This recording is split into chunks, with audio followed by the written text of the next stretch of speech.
Thanks very much, everyone. I'm David Walmsley, the editor-in-chief of the Globe and Mail, and I've poached 4 people at dessert. The person standing beside me is Ingrid Peritz, who really has been the lead in this story.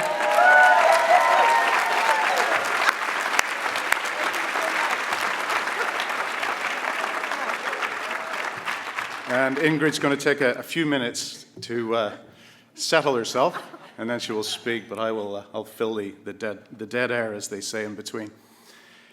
Journalism matters, and it makes a difference. When we began this investigation last August, we discovered that the thalidomide survivors of Canada had been in the shadows.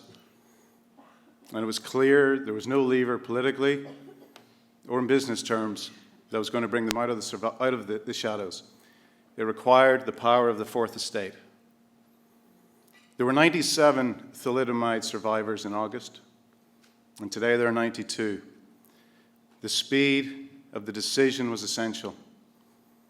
And it is to the credit of those with the opportunity to provide a just financial settlement to them that they did it, to be honest, in pretty much record time.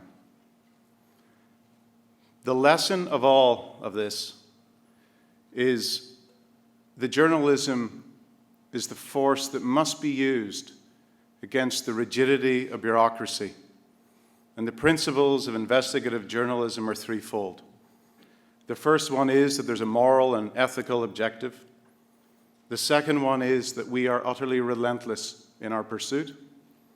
And the third is we recognize at all times we may be wrong. Thank you very much. Ingrid.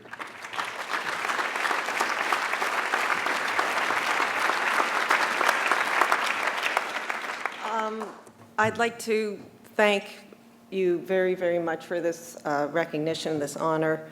I really can't add that much to what David has already said. I just wanted to say that it has been an absolute privilege for me to have been able to accompany the nearly 100 men and women on this journey with them. On December 1st, I sat with a group of thalidomide survivors in the public galleries in the House of Commons and watched as MPs from all parties rose together and applauded them. And I watched those men and women weep at that sight and say to me that they never believed that they would live to see the day that this would happen.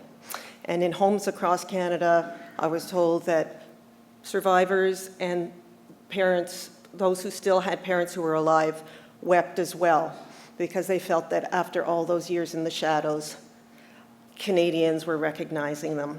And I have been amazingly honored to see what journalism can accomplish. This is a victory not just for me and for the paper, but for every journalist who believes that they have the power to give a voice to those who don't have one and to shine a light into the shadows.